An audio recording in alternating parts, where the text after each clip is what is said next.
Supreme Magus, Web Novel, Chapter 536, Evil Eye Part 2. Lith unleashed a barrage of plague arrows, against which Troublescamoose had no choice but to tank them. The mana imbued inside his ice armor lessened the damage, but the residual darkness was still enough to make the Balor stumble and lose most of his momentum. The creature refused to yield and lunged at Lith with a conjured ice great sword. Lith switched to a two-handed grip while infusing the gatekeeper with fire and darkness magic. He sidestepped the incoming attack and performed a horizontal slash to the neck. Only then did Troublescamoose reveal that his moment of weakness was actually a ruse. He turned his tumble into a roll, dodging the gatekeeper and regaining his footing while his opponent was still off balance. The Balor lunged at Lith again, who pivoted on his feet by using the momentum from his failed attack.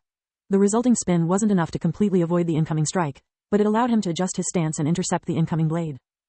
Lith aimed the gatekeeper at the great sword's tip, to push it away with minimum effort and create the opening he needed to win that fight. He almost couldn't believe his own eyes when the ice sword shattered on contact with the gatekeeper, revealing a flaming blade blooming underneath its surface. The ethereal fire blade ignored the bastard sword, keeping its trajectory unchanged. Despite their brutish appearance and berserk fighting style, Balors weren't stupid. They were just so powerful that they usually didn't need clever strategies or tricks to dominate their opponents.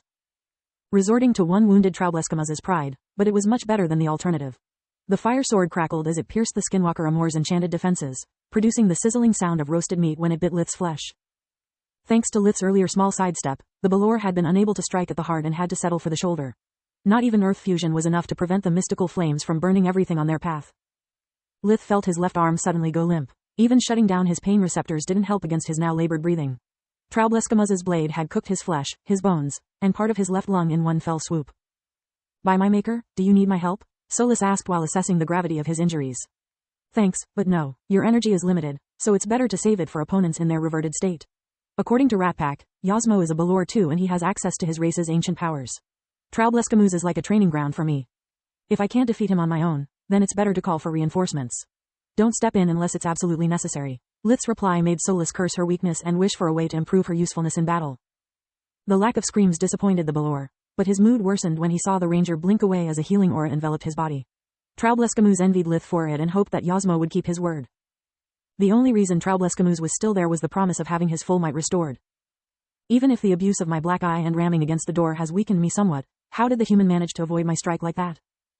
The answer to the Balor's question was revealed when he attempted to give chase and finish Lith off before the light magic spell could take effect. Troublescamoose stumbled instead of sprinting as blinding pain spread through his body. Lith's previous failed attack hadn't been a complete failure after all. Troublescamouse's roll had saved his head but left his back and his giant wings exposed. Just like the Balor, Lith had settled for a non-vital yet significant target. Part of his right wing was gone, putting him off balance and allowing Lith to survive. Even though the Balor could regenerate his wing, it would take him days, whereas the fight was likely to last less than one more minute. Lith's checkmate spears surrounded Troublescamoose, striking at him from every side. The Balor was done blindly charging ahead and recognized immediately the trap lying ahead of him. With his wounded wing his mobility had been crippled, he wasn't able to move fast enough to dodge them anymore. He could only use his flaming eye to destroy them at the risk of running out of fire mana, or conjure a defense made of ice that would act as a shield but also as a cage. It would further restrict his movements and leave him exposed to lightning spells. Troublescamoose snarled and opened his red eye, sprinting forward on all four. His envy toward Lith turned into unbridled rage, boosting the flame's temperature and destructive power. A pillar of blue fire cleared his path toward the ranger as the Balor dodged the remaining ice spears. Lith saw trickles of blood streaming down the flaming eye and unleashed the Tier 5 spell Dark Ages. Black ice made from both water and darkness magic covered the ground as well as the walls, leaving only the silver doors exposed. It sapped Troublescamouse's strength every time he touched it and forced him to slow down to not impale himself on the lances that randomly popped out of the ice from every direction. The growing crystals were quickly forming a wall in front of the Balor, who had to slow down even further. The darkness infused in the ice not only made it more resistant to the flames by weakening them, but it was also released in the air as a noxious gas once the ice melted. When Troublescamoose finally reached Lith, his flames had died out and so had his red eye.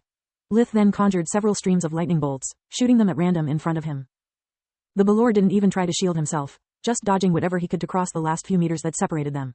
Only then did he realize that Lith wasn't aiming because he had no need to. The entire floor was covered in water and so was Troublescamoose. It was a perfect conductor which routed every bolt of lightning to its target, allowing Lith to focus on the power of his spell and to completely neglect controlling it.